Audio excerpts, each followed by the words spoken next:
Hi பிரபுகளை வணக்கம். நான் உங்கள் வாய்ஸ் ஆஃப் ஆல்ரெடி பேசுகிறேன். எல்லாம் எப்படி இருக்கீங்க? நல்லா இருக்கீங்களா? ஸோ இன்னைக்கான ஒரு நாள் ஒரு குட்டி ஸ்டோரியோட ஸ்டார்ட் பண்ணலான்ட்டு நான் ஆசைப்பட்றேன். அந்த வகையில் நம்ம வாழ்க்கையில் நம்ம நிறைய பேத்துக்கு நிறைய ஆசைகள் இருக்கு இல்லையா? அந்த ஆசைகளை நோக்கி 2 பேர் என்ன செஞ்சுருக்காங்கன்னா, கடவுள்கிட்ட பார்த்து, கடவுளே எங்கள் 2 பேத்துக்கும் எப்படியாச்சும் உன்னை பார்த்துடணும் அப்படின்ட்டு ஒரு ஆசை இருக்குது அப்படின்ட்டு கேட்குறாங்க.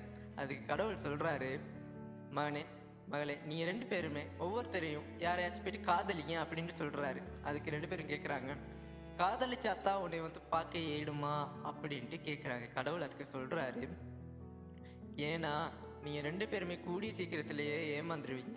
அதனால தான் நான் அப்படி ஒரு வார்த்தை ஒன்று சொன்னேன்.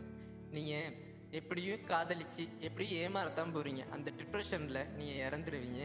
நேரடியாவே நீங்க வந்து என்னை பார்த்துருவீங்க அப்படின்ட்டு சொல்றாரு. அந்த மாதிரி தான் நான் சொல்றேன். எவ்வளோத்தான் நம்ம உண்மையாக இருந்தாலும் யாருமே நம்மளுக்கு உண்மையாக இருக்க மாட்டேங்கிறாங்க. அந்த உண்மையாக இருக்கணும்னா அவங்க உண்மையாக இருக்கணும் இல்லையா?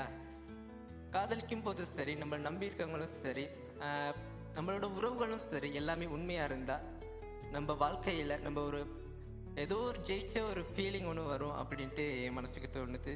ஸோ கடவுள் சொன்ன மாதிரி காதலிங்க, உண்மையாக காதலிங்க. ஓகே, ஒரு சின்ன தோட்டம் தான் சொல்லியிருக்கேன். யாருக்கு பிடிச்சிருக்கு அப்படின்ட்டு சொல்ல முடியாது. பிடிச்சிருந்தா லைக் கமெண்ட் பண்ணுங்கள், ஷேர் பண்ணுங்கள். அதோட உங்களுக்கு ஏதேனும் இந்த மாதிரி வீடியோ ஒன்று செஞ்சு வேணும்னா கமெண்ட் பண்ணுங்கள். நான் அதுக்கான வீடியோ உங்களுக்கு செஞ்சு தரேன். ஓகே காய்ஸ், நான் நெக்ஸ்ட் வீடியோவில் உங்களை பார்க்குறேன். மீண்டும் சந்திக்கலாம். நான் உங்கள் வாய்ஸ் ஆஃப் ஆல்ரெடி. பாய்.